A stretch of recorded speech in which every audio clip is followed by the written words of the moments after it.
24 powered by ICL Finco, the intelligent choice.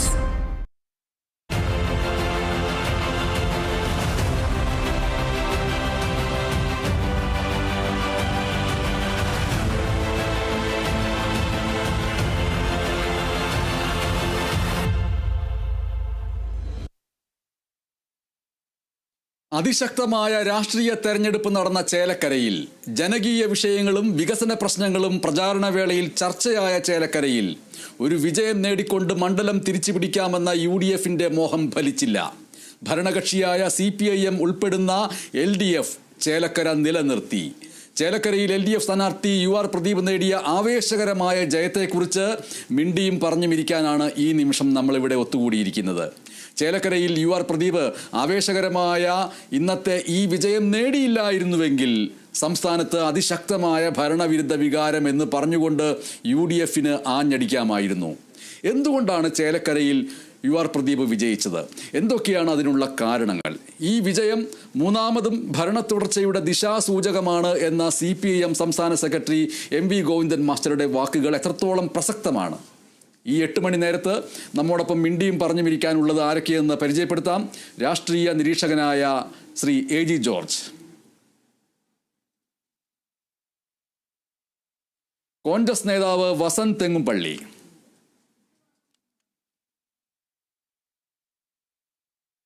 LDFൽ നിന്ന് മുൻ mayor കൂടിയായ രാഖി രവികുമാർ,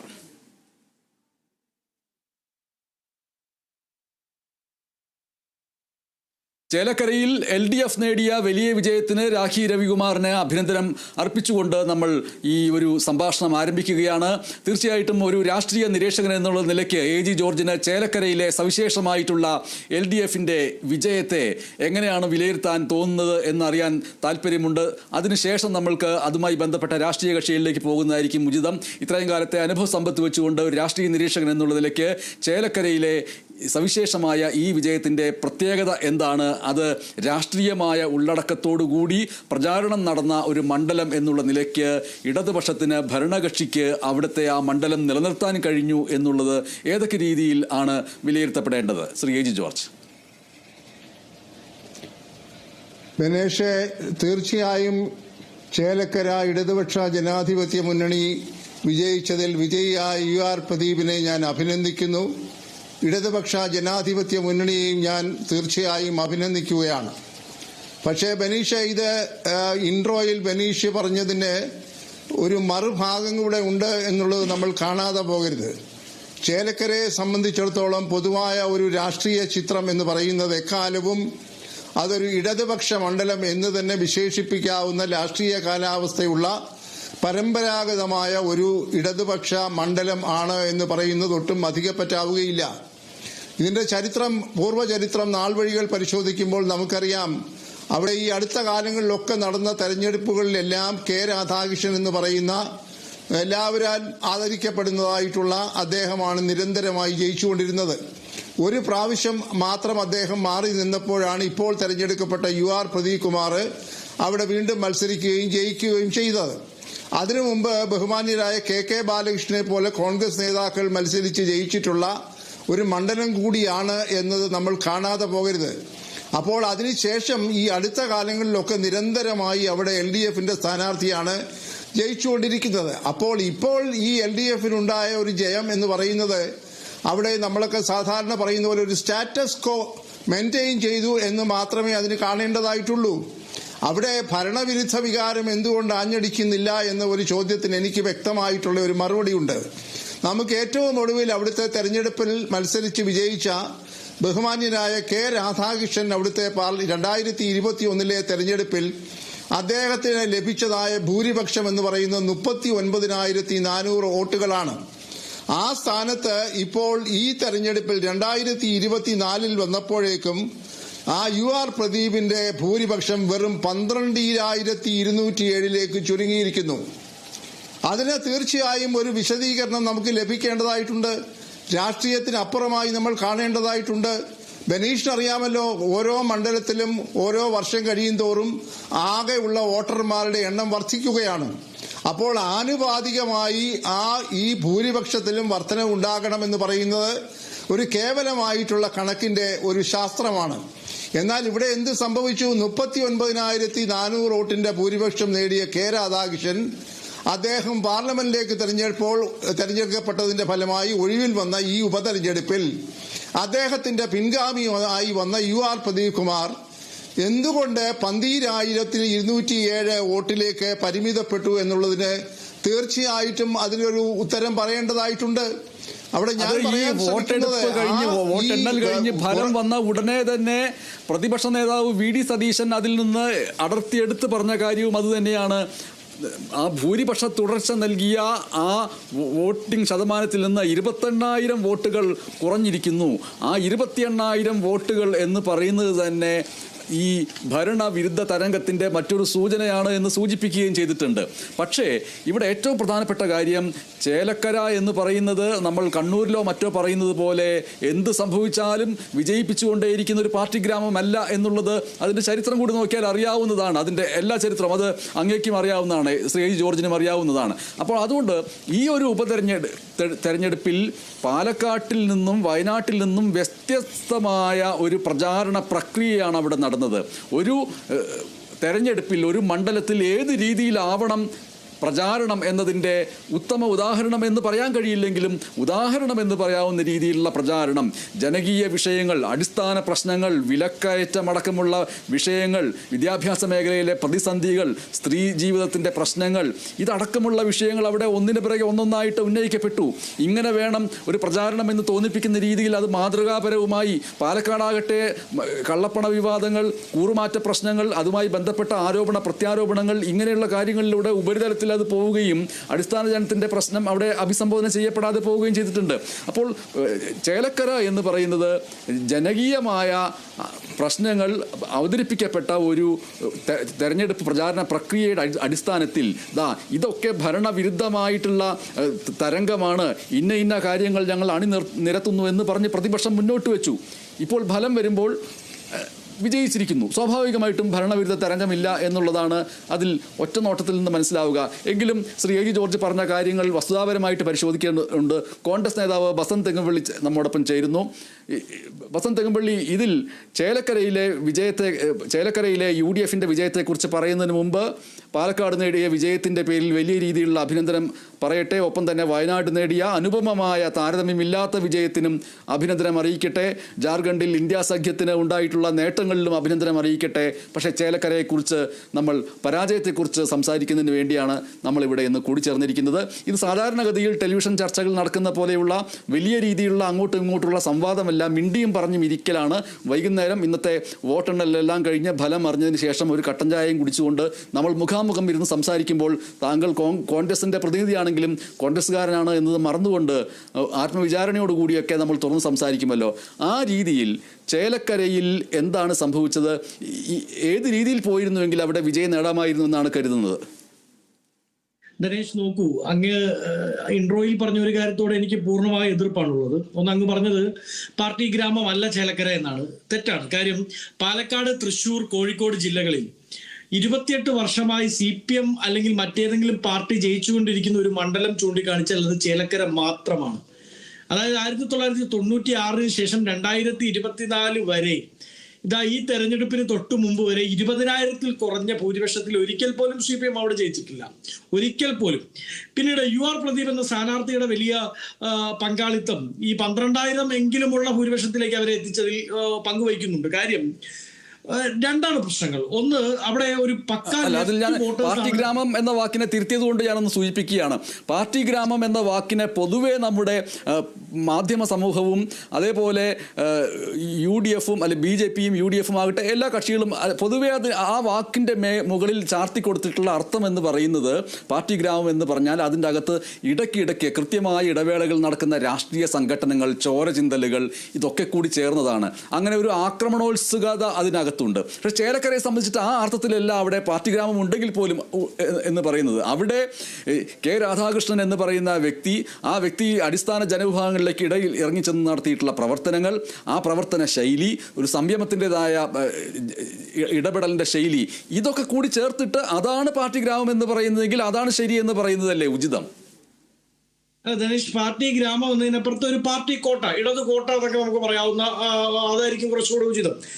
നോക്കൂ, അതിൽ പ്രശ്നമുണ്ട്. ഒന്നാമത്തേതായി അവിടെയുള്ള 80% വോട്ടുകളും ലെഫ്റ്റ് വോട്ടുകളാണ്. അത് ഒന്നെങ്കിൽ CPM ആണ്, അല്ലെങ്കിൽ CPI ആണ്, അല്ലെങ്കിൽ CPM മെമ്പർഷിപ്പ് ഇല്ലാത്ത ലെഫ്റ്റ് വോട്ടുകളാണ്. അവിടെ UR പ്രദീപ് എന്ന സ്ഥാനാർത്ഥിക്ക് ഒരു പ്രത്യേകതയുണ്ട്. അദ്ദേഹം ഈ K രാധാകൃഷ്ണനെ നമ്മൾ ഇത്ര ഗ്ലോറിഫൈ ചെയ്യുമ്പോൾ K രാധാകൃഷ്ണന് വേണ്ടി മാറിക്കൊടുത്ത ഒരാളാണ്. സിറ്റിംഗ് MLA ആയിരിക്കുന്ന സമയത്ത് K രാധാകൃഷ്ണനെ മത്സരിപ്പിക്കാൻ വേണ്ടി അവിടേക്ക് CPM പറഞ്ഞയക്കുമ്പോൾ രാധാകൃഷ്ണന് വേണ്ടി സ്വയം ഒഴിഞ്ഞു നിൽക്കുകയും യാതൊരു പ്രതിസന്ധിയും പാർട്ടിക്കുള്ളിൽ ഇപ്പൊ സൈനികർക്ക് സൃഷ്ടിച്ചതുപോലെ യാതൊരു പ്രതിസന്ധിയും CPM-ന് സൃഷ്ടിക്കാതെ രാധാകൃഷ്ണന്റെ വിജയത്തിന് വേണ്ടി പണിയെടുത്ത ഒരാളാണ്. ഒരു പക്ക കേഡറാണ്. നമ്മുടെ ബാലൻ സഖാവിന്റെ ഒക്കെ ഭാഷയിൽ പറഞ്ഞ ക്രിസ്റ്റൽ ക്ലിയർ കേഡർ ആണ് ആര്, നമ്മുടെ ഈ UR പ്രദീപ്. അതുകൊണ്ട് തന്നെ അത് UR പ്രദീപിന് കോൺഗ്രസ് നൽകുന്ന ഒരു അഭിമാനകരമായ വിശേഷണമാണ്. അത് നല്ലതാണ്. അങ്ങനെ ഒരു പ്രതിപക്ഷ പാർട്ടിയിൽ നിന്ന് അങ്ങനെ ഒരു അഭിസംബോധന വരുന്നതിനെ ഈ ചർച്ചയിൽ അഭിനന്ദിക്കുന്നു. കാരണം നമ്മൾ മിണ്ടിയും പറഞ്ഞിരിക്കുന്ന ഒരു ഏർപ്പാടാണ് നമ്മുടേത്. അതുകൊണ്ട് ഇതിൽ വെല്ലുവിളികളോ വാഗ്വാദങ്ങളോ ഇല്ല. നല്ല ഒരു അഭിനന്ദനം നൽകിയതിന് താങ്കളെ അഭിനന്ദിക്കട്ടെ. Thank you Dhanesh. ഞാൻ അതാണ് പറഞ്ഞു വരുന്നത്. കാര്യം നമ്മൾ അതിനെപ്പറ്റി ചർച്ച ചെയ്യാതെ പോയിട്ട് കാര്യമില്ല. അപ്പോൾ സ്വാഭാവികമായും UR പ്രദീപ് എന്ന ഒരു റിയൽ ലെഫ്റ്റിന് അവിടുത്തെ ലെഫ്റ്റ് വോട്ടേഴ്സ് വോട്ട് ചെയ്യാതിരിക്കുക എന്നത് അനീതിയാണ് എന്ന് അവർ ചിന്തിച്ചിട്ടുണ്ടാവാം.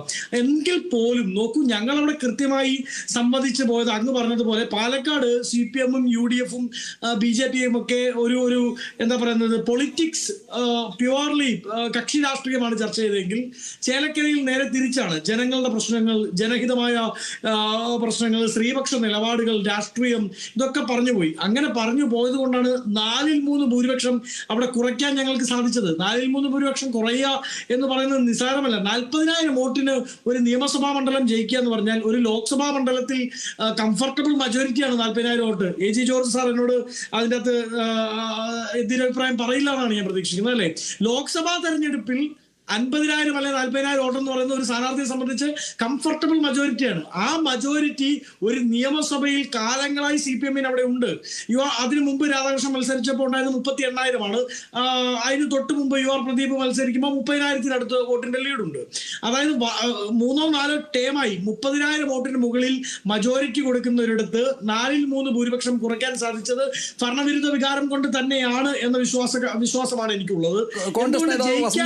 ഇങ്ങനെ സംസാരിക്കുമ്പോൾ പെട്ടെന്ന് എനിക്കൊന്ന് ഇടയിലൊന്ന് ഒരു കാര്യം സൂചിപ്പിക്കാൻ തോന്നുന്നത്, ഇവിടെ ഓർക്കേണ്ട 2 പ്രധാനപ്പെട്ട കാര്യങ്ങൾ. ആകെ 2 നിയമസഭാ ഉപതെരഞ്ഞെടുപ്പുകളെ ഇവിടെ നടന്നിട്ടുള്ളൂ. പിന്നെ ഒന്നുള്ളത് വയനാട് ലോക്സഭാ തെരഞ്ഞെടുപ്പാണ്. ലോക്സഭാ തെരഞ്ഞെടുപ്പ് അത് വയനാട് പ്രിയങ്ക ഗാന്ധി സ്വാഭാവികമായിട്ടും അത് പ്രഖ്യാപിക്കപ്പെട്ട സമയം തന്നെ ഈ പറയുന്ന ഒരു ഭൂരിപക്ഷത്തിൻ്റെ കണക്ക് വെച്ചുകൊണ്ട് അവരുടെ വിജയം സ്വയമേവ ഇടതുപക്ഷം പോലും അംഗീകരിച്ചു കഴിഞ്ഞു. പിന്നെ അവിടെ CPI-യുടെ സ്ഥാനാർത്ഥിയെ നിർത്തി എന്നേ ഉള്ളൂ. അപ്പോൾ മുന്നിലുള്ളത് 2 ഉപതെരഞ്ഞെടുപ്പുകളാണ്. ഈ 2 ഉപതെരഞ്ഞെടുപ്പുകൾ ഈ രണ്ടും വ്യത്യസ്ത ധ്രുവങ്ങളിലാണ് നിൽക്കുന്നത് എന്നുള്ളതാണ്. അതിൽ ഒന്ന് എന്ന് പറയുന്നത് പാലക്കാട് എന്ന് പറയുന്നത് അതിനകത്ത് BJP-യെ കുറിച്ചുള്ള വലിയ ഭയം അത് ഒരേ സമയം ഇടതുപക്ഷവും മുന്നോട്ട് വെച്ചു, അതേസമയം തന്നെ കോൺഗ്രസും UDF-ഉം മുന്നോട്ട് വെച്ചു. അതിൻ്റെ അടിസ്ഥാനത്തിലാണ് ആ തെരഞ്ഞെടുപ്പിനെ നമ്മൾ കണ്ടത്.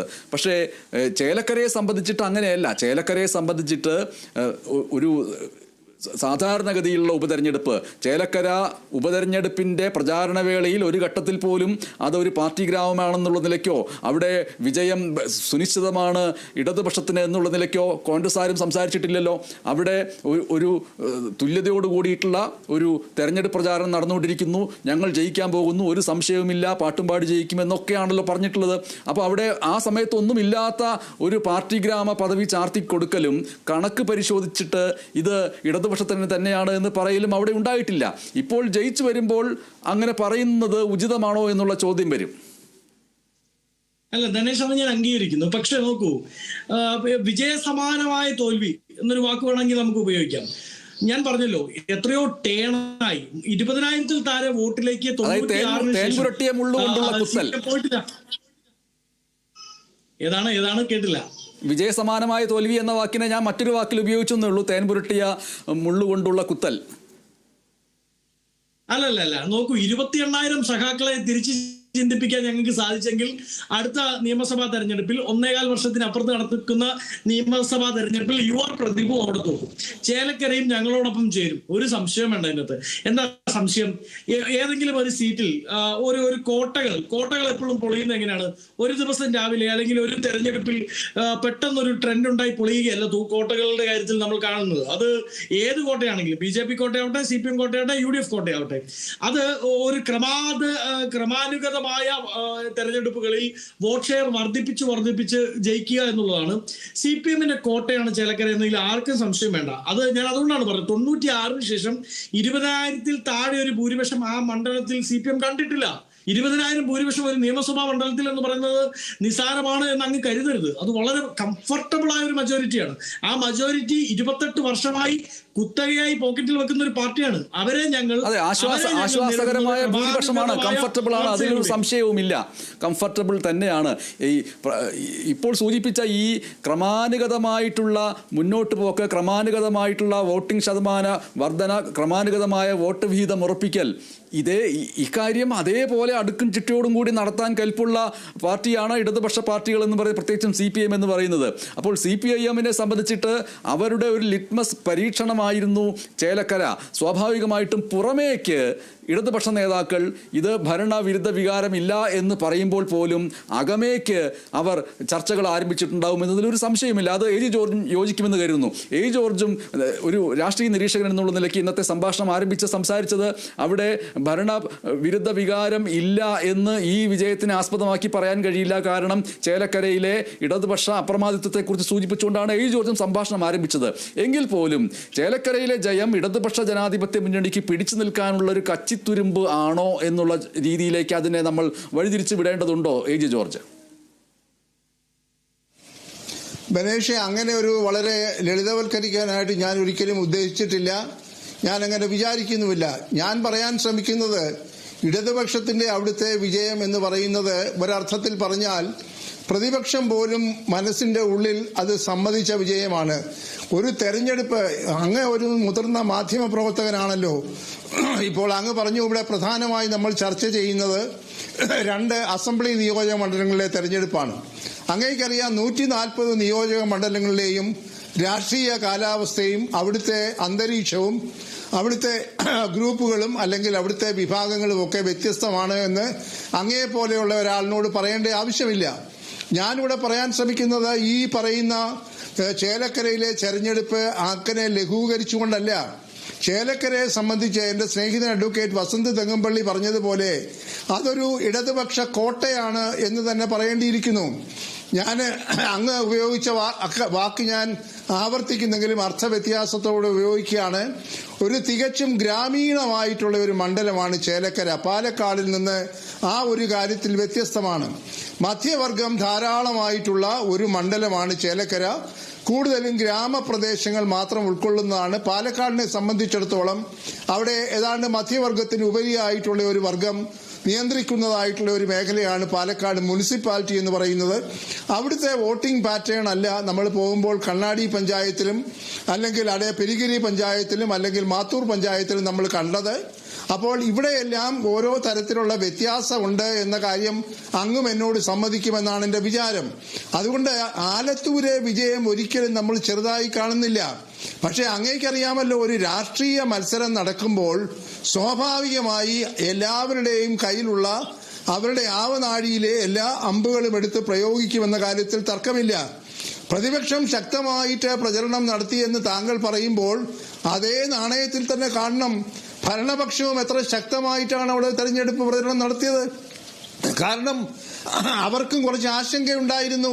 ഈ ഭരണവിരുദ്ധ വികാരം എന്ന് പറഞ്ഞ് പ്രതിപക്ഷം നടത്തുന്ന പ്രചാരണം ഏതെങ്കിലും തരത്തിൽ അവരുടെ ഒരു വിജയത്തെ ബാധിക്കുമോ എന്നുള്ള ആശങ്ക ഉള്ളതുകൊണ്ടാണ് ബഹുമാനപ്പെട്ട മുഖ്യമന്ത്രി തന്നെ പലവട്ടം ആ മണ്ഡലം സന്ദർശിച്ച് പ്രചാരണത്തിൽ വളരെ സജീവമായി പങ്കെടുത്തത്. അതുപോലെ മുതിർന്ന നേതാക്കളും പങ്കെടുത്തു. അപ്പോൾ ഈ ഒരു ഗ്രാമ അന്തരീക്ഷത്തിൽ നേരത്തെ സൂചിപ്പിച്ചതുപോലെ ഇടതുപക്ഷ ചായ്വുള്ള വോട്ടർമാർ സ്ഥാനാർത്ഥി ആര് എന്ന് നോക്കുക പോലും ചെയ്യാതെ വോട്ട് ചെയ്യും എന്ന കാര്യത്തിൽ യാതൊരു സംശയവും വേണ്ട. അതവിടെ സംഭവിച്ചിട്ടുണ്ട്. പക്ഷേ സ്ഥാനാർത്ഥി ആര് എന്ന് നോക്കിയിട്ടില്ല എന്ന് നമുക്ക് പറയാൻ പറ്റില്ല. കാരണം കെ രാധാകൃഷ്ണനും UR പ്രദീപും തമ്മിൽ ഞാൻ അവരെ രണ്ടുപേരെയും ബഹുമാനത്തോടുകൂടി പറയുന്നു, അവർ തമ്മിൽ താരതമ്യമില്ല. കെ രാധാകൃഷ്ണന് കിട്ടുന്ന വോട്ടുകൾ എന്ന് പറയുന്നത് മുഴുവൻ CPMന്റെ വോട്ടുകൾ മാത്രമല്ല. കാരണം അദ്ദേഹം വളരെയധികം പ്രായോഗികമായി ഒരു അടിയുറച്ച മാർക്സിസ്റ്റ് കമ്മ്യൂണിസ്റ്റ് വിശ്വാസിയാണ്. അദ്ദേഹത്തിന്റെ ജീവിത ശൈലിയും പ്രവർത്തന ശൈലിയും ഒക്കെ അനുകരണീയമാണ്. അതൊക്കെ ജനമനസ്സുകളിൽ, അതായത് ഈ രാഷ്ട്രീയക്കാരല്ലാത്ത അരാഷ്ട്രീയക്കാരുടെ മനസ്സിൽ പോലും ചില സ്വാധീനം ചെലുത്തുന്നുണ്ട്. നമ്മളൊരളവ് വരെ ബനീഷ് കാണണം, എല്ലാ മണ്ഡലത്തിലും ആളിനെ നോക്കുന്ന ഒരു ചെറിയ വിഭാഗം ആളുകൾ, വോട്ടർമാരുണ്ട്. ആരാണ് സ്ഥാനാർത്ഥി എന്ന് നോക്കുന്ന ഒരു കൂട്ടം ആളുകളുണ്ട്. അതെ, ശ്രീ കെ രാധാകൃഷ്ണനെയും അതേപോലെ തന്നെ UR പ്രദീപിനെയും താരതമ്യം ചെയ്തുകൊണ്ട് താങ്കൾ സംസാരിക്കുകയാണ്. അതിനിടയിൽ ഞാൻ ഇടപെടുന്നു. അപ്പോൾ അത് ഇടപെടുന്നത് കൊണ്ട് ഓർത്തു വെക്കണം, ആ താരതമ്യമാണ് താങ്കൾ പറഞ്ഞു വന്നത്. ആ താരതമ്യത്തിലൂടെ എന്ത് പറയാനാണ് ഉദ്ദേശിച്ചിരുന്നത് എന്നുള്ള കാര്യം, ആ ഫ്ലോ നഷ്ടപ്പെടാതെ ഒന്ന് ഓർത്തു വെക്കണം. ഇപ്പോൾ LDFിൽ നിന്ന് ഇടതുപക്ഷ നേതാവായിട്ടുള്ള മുൻ മേയർ കൂടിയായ രാഹി രവികുമാർ നമ്മോടൊപ്പം ചേരുകയാണ്. രാഹി രവികുമാർ, ചേലക്കരയിലെ വിജയത്തിൻ്റെ പേരിൽ വലിയ രീതിയിലുള്ള അഭിനന്ദനം ആദ്യമേ തന്നെ അറിയിക്കുകയാണ്. ചേലക്കരയിലെ ഉപതെരഞ്ഞെടുപ്പിലെ വിജയം വലിയ രാഷ്ട്രീയ പ്രാധാന്യമുള്ള ഒന്നാണ്. ആ രാഷ്ട്രീയ പ്രാധാന്യം എന്ന് പറയുന്നത് ഭരണവിരുദ്ധ വികാരം അവിടെ ഇല്ല, സംസ്ഥാനത്തും ഇല്ല എന്നുള്ള നിലയ്ക്കാണ് അതിനെ ഇടതുപക്ഷ നേതാക്കൾ ആ ഫലം വന്ന ഉടനെ തന്നെ പ്രതികരിച്ചിട്ടുള്ളത്. അതിനോട് ഒപ്പം നിന്നുകൊണ്ട് അത് ശരിയാണ് എന്ന് താങ്കൾ പറയുമെന്ന് ആണ് ഞാൻ മനസ്സിലാക്കുന്നത്. നമ്മോടൊപ്പം ഈ ചർച്ചയിൽ പങ്കെടുത്തുകൊണ്ടിരിക്കുന്ന രാഷ്ട്രീയ നിരീക്ഷകനായിട്ടുള്ള AG ജോർജ്, കോൺഗ്രസിന്റെ നേതാവ്, അവർ രണ്ടുപേരും സൂചിപ്പിച്ചിരിക്കുന്നത് അങ്ങനെ ഭരണവിരുദ്ധ വികാരം ഇല്ല എന്ന് ഒറ്റയടിക്ക് പറയാൻ കഴിയില്ല എന്നാണ്. കാരണം അത് ചേലക്കര എന്ന് പറയുന്നത് നേരത്തെ തന്നെ ഇടതുപക്ഷത്തിൻ്റെ വിജയം അപ്രമാദിത്വപരമായിട്ട് നിശ്ചയിക്കപ്പെട്ടിട്ടുള്ള ഇടമാണ്. അവിടെ നിന്ന് വരുന്ന ആ വിജയം ഭരണപക്ഷത്തെ കൃത്യമായിട്ട് വിലയിരുത്തുന്ന ഒന്നാവണമെന്നില്ല എന്നുള്ള രീതിയിലും വരുന്നു. ഈ ഭരണവിരുദ്ധ വികാരം ഉണ്ട് എന്ന് ആരെങ്കിലും പറയുന്നുണ്ടെങ്കിൽ അത് കാണേണ്ടിയിരുന്നത് ചേലക്കര മണ്ഡലത്തിലാണ്. കാരണം അത്തരത്തിൽ ഇടതുപക്ഷത്തിന് വിജയമുണ്ട് എന്ന് പറയുന്ന സ്ഥലത്ത് ആ ഇടതുപക്ഷത്തിന്റെ നയസമീപനോട് തിരിച്ചൊരു പ്രതികരണം ജനങ്ങൾ ചെയ്യേണ്ടതാണ്. എന്നാൽ നിങ്ങൾ പറയുന്ന പാലക്കാട് സിറ്റിംഗ് കോൺഗ്രസിന്റെ സീറ്റാണ്. സ്വാഭാവികമായും അവിടെ ഒരു ഉപതെരഞ്ഞെടുപ്പ് നമ്മൾ എങ്ങനെയാണ് നേരിടുന്നതെന്ന് എല്ലാ രാഷ്ട്രീയ പാർട്ടികൾക്കും അറിയാം. മുഴുവൻ സന്നാഹങ്ങളും കേരളത്തിലെ മുഴുവൻ ലീഡർഷിപ്പും അതോടൊപ്പം തന്നെ താഴെ ബൂത്ത് ലെവലിലുള്ള പ്ലാൻഡ് വർക്കും ഒക്കെയാണ് ഉപതെരഞ്ഞെടുപ്പുകൾ നമ്മൾ കണ്ടുവരുന്ന സാധാരണഗതിയിലുള്ള തെരഞ്ഞെടുപ്പ് പോലെ. എന്നാൽ സാധാരണഗതിയിലുള്ള തെരഞ്ഞെടുപ്പ് പ്രാദേശികമായിട്ടുള്ള ജനങ്ങൾ മാത്രമാണെങ്കിൽ മറ്റ് നേതൃനിരയിൽ നിന്നും താഴെത്തട്ടിൽ നിന്നുമുള്ള സഹാക്കൾ അല്ലെങ്കിൽ പ്രവർത്തകർ ഒരു സ്ഥലത്തിലേക്ക് കേന്ദ്രീകരിച്ചുകൊണ്ടുള്ള പ്രവർത്തനം നടത്തുന്നു. അപ്പൊ അത്തരത്തിൽ ഒരു ഭരണവിരുദ്ധ വികാരം ഉണ്ടായിരുന്നുവെങ്കിൽ അത് പ്രതിഫലിക്കേണ്ടിയിരുന്നത് ചേലക്കരയിലാണ്. എന്നാൽ ചേലക്കരയിൽ അത് പ്രതിഫലിക്കാത്ത സാഹചര്യത്തിൽ അങ്ങനെ ഒരു വിരുദ്ധ വികാരമില്ല. പിന്നെ ഭരണവിരുദ്ധ വികാരം എന്ന് നമ്മൾ പറഞ്ഞുണ്ടാക്കുന്നതല്ലാതെ ഈ നാട്ടിലെ ജനങ്ങൾക്ക് വേണ്ടി എന്നും നിലനിൽക്കുന്ന പ്രസ്ഥാനം ഇടതുപക്ഷ പ്രസ്ഥാനമാണ് എന്ന് ആരും ഒന്നും മാറ്റി നിർത്തി പറയാൻ പറ്റില്ല. കാരണം നിങ്ങൾക്കറിയാം, ഇപ്പോൾ തന്നെ നമുക്കറിയാവുന്ന വയനാട് ദുരന്തം പോലുള്ള സംവിധാനങ്ങൾ അല്ലെങ്കിൽ നാട്ടിൽ വിഷമങ്ങൾ ഉണ്ടായപ്പോൾ ഇന്നും കേന്ദ്രവും അതോടൊപ്പം തന്നെ ഇപ്പം ഒരുമിച്ച് നമ്മൾ ഒരു പ്രതിപക്ഷമില്ലാതെ ഭരണപ്രതിപക്ഷമില്ലാതെ നമ്മുടെ വയനാടിന്റെ ദുരിതാശ്വാസ പ്രവർത്തനങ്ങൾക്ക് ഏകോപനം ഉണ്ടാവണമെന്ന് മുഖ്യമന്ത്രി നിരന്തരം ആവശ്യപ്പെട്ടുകൊണ്ടിരിക്കുകയാണ്. എന്നാൽ നമുക്കറിയാം കേരളത്തെ ശ്വാസം മുട്ടിക്കുവാൻ തുടങ്ങിയിട്ട് കുറേ നാളുകളായി. അത് സാമ്പത്തികമായി നമ്മളെ പ്രതിസന്ധികൾ ഉണ്ടാക്കുകയാണ്. ഭരണവിരുദ്ധ വികാരം എന്ന് പറഞ്ഞാൽ ഒരു വ്യക്തിയെ അടിസ്ഥാനപ്പെടുത്തിയല്ല, ക്ഷേമ പ്രവർത്തനങ്ങളിൽ വികസന പ്രവർത്തനങ്ങളിലൊക്കെ ഉണ്ടാവുന്ന കുറവുകൾ അത് ഒരുപക്ഷെ വരാം. അങ്ങനെ കുറവുകൾ വന്നിട്ടുണ്ടെങ്കിൽ പോലും ആ കുറവുകൾ നികത്തുവാനുള്ള ശ്രമം ഇടതുപക്ഷ ജനാധിപത്യ മുന്നണിയുടെ നേതൃത്വത്തിൽ ഉണ്ടായിട്ടുണ്ട്.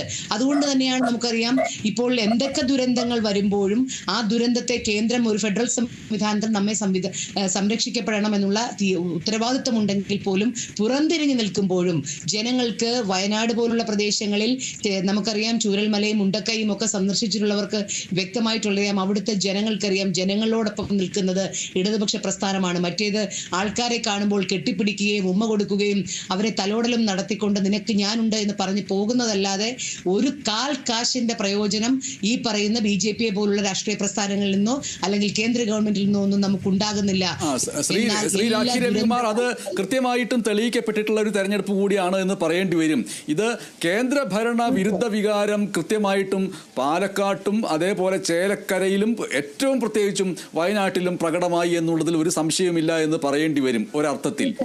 അതവിടെ നിൽക്കട്ടെ. പക്ഷേ ഇവിടെ നമ്മോടൊപ്പം ഈ ചർച്ചയിൽ പങ്കെടുത്തുകൊണ്ടിരിക്കുന്ന കോൺഗ്രസ് നേതാവ് വസന്ത് തെങ്ങുംപള്ളിയും രാഷ്ട്രീയ നിരീക്ഷകനായ എ ജോർജും പരോക്ഷമായിട്ട് സൂചിപ്പിക്കുന്നത് ഭരണവിരുദ്ധ വികാരം പ്രതിഫലിച്ചിട്ടില്ല എന്ന് രാഖി രവികുമാർ പറയുമ്പോൾ പോലും ആ ഭൂരിപക്ഷത്തിൽ നിന്ന് അടർത്തിയെടുക്കുന്ന ചില കണക്കുകളുണ്ട്. 28,000 വോട്ടുകൾ എന്ന് പറയുന്നത് ആ വോട്ട് വിഹിതത്തിന്റെ കണക്കുകൾ വെച്ചുകൊണ്ടാണ് ചേലക്കര പോലെയുള്ള ഇത്രമേൽ ഇടതുപക്ഷത്തിന് ഉറപ്പ് നൽകുന്ന അടിത്തറയുള്ള ഒരു ഇടത്തു നിന്ന് ഈ പറയുന്ന വോട്ട് വിഹിതം അവിടെ നഷ്ടമാവുന്നു എന്ന് പറഞ്ഞുകൊണ്ടാണ് അതിൽ ഭരണവിരുദ്ധ വികാരം പ്രതിഫലിക്കുന്നുവെന്നാണ് ഇരുവരും സൂചിപ്പിക്കുന്നത്.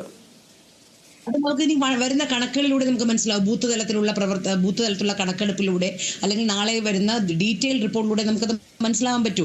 ഇപ്പോൾ നമ്മൾ മനസ്സിലാക്കേണ്ട കാര്യം ഭരണവിരുദ്ധ വികാരം ഇപ്പം ഞാൻ ആദ്യം സൂചിപ്പിച്ച അതേ അവസ്ഥയിൽ തന്നെയാണ്. കൂടുതൽ സന്നാഹങ്ങൾ ഉപയോഗിച്ചുകൊണ്ട് ഒരു തെരഞ്ഞെടുപ്പിനെ നേരിടുന്ന ഒരു സംവിധാനം.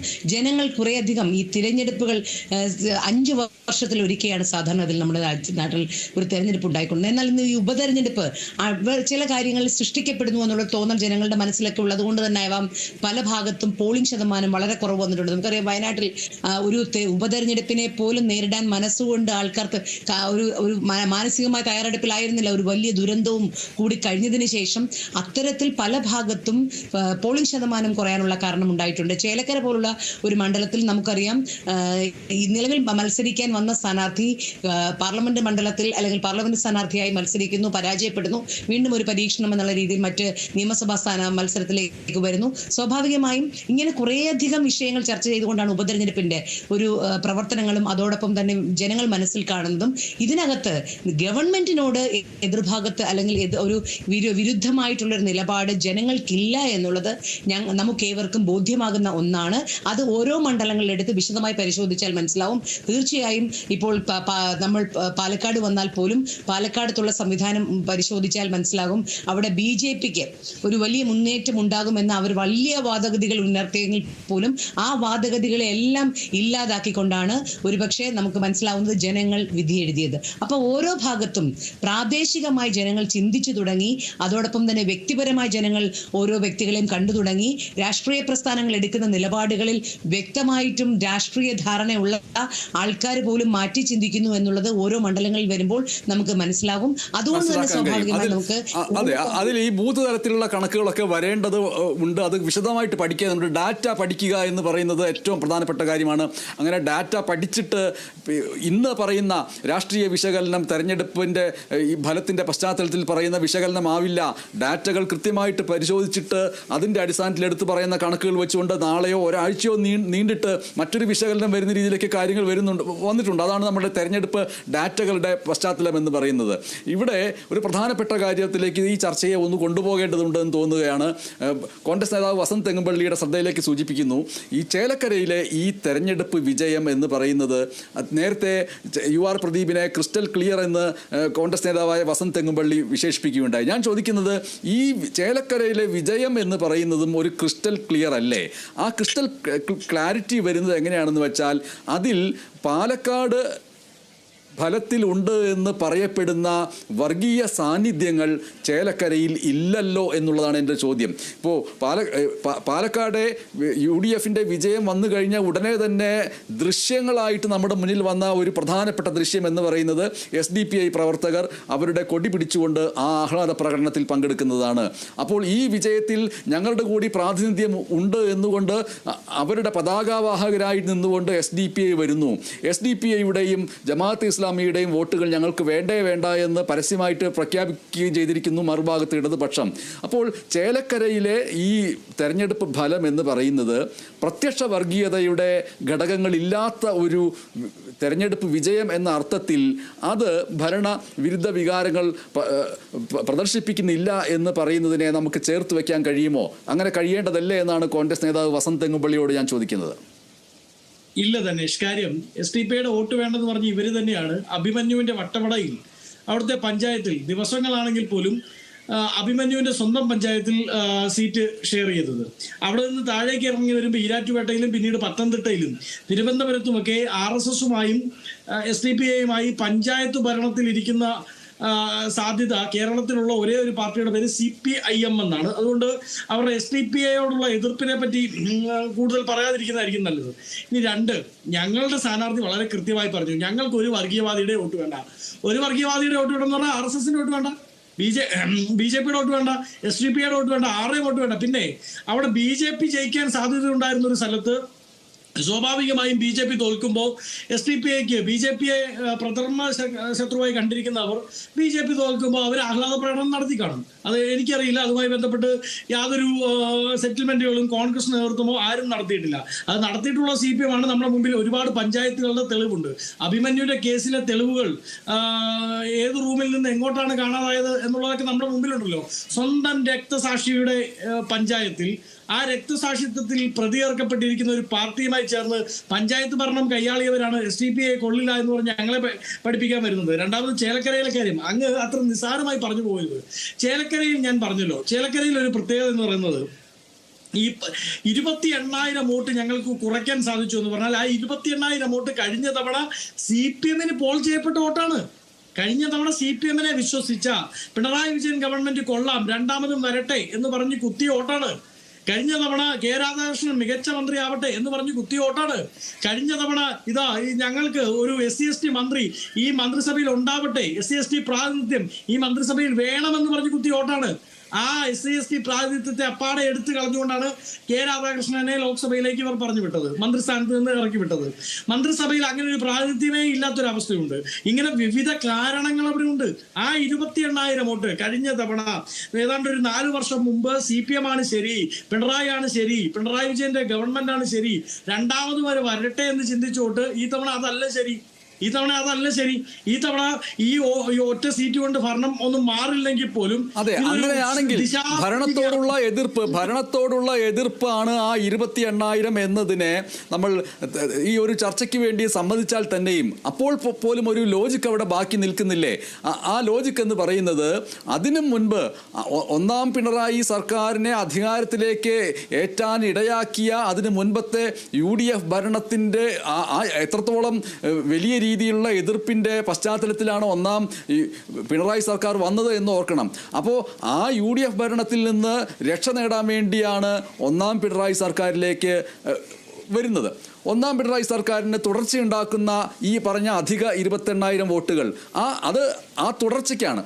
ആ 28,000 മാറ്റിവെച്ചാൽ പോലും ഇപ്പോഴും ആ അന്നത്തെ UDF ഭരണത്തിനോടുള്ള എതിർപ്പിൻ്റെ ഫലമായിട്ടുള്ള ആ വോട്ട് അവിടെ നിൽക്കുകയും ചെയ്യുന്നു. അപ്പോൾ ചെറിയ ചില എതിർപ്പുകളുണ്ട് എന്ന് അല്ലേ അതിനെ നമുക്ക് വിശദീകരിക്കാൻ കഴിയുക? അതിൻ്റെ ഉത്തരം പറയുന്നതിന് മുമ്പ് ഞാൻ ഇത്രയും നേരം ഈ സംഭാഷണം കേട്ടുകൊണ്ടിരിക്കുന്ന AG ജോർജിന് ഒരു രാഷ്ട്രീയ നിരീക്ഷകൻ എന്നുള്ള നിലയിൽ ഇടപെട്ട് സംസാരിക്കാനുണ്ടാവും.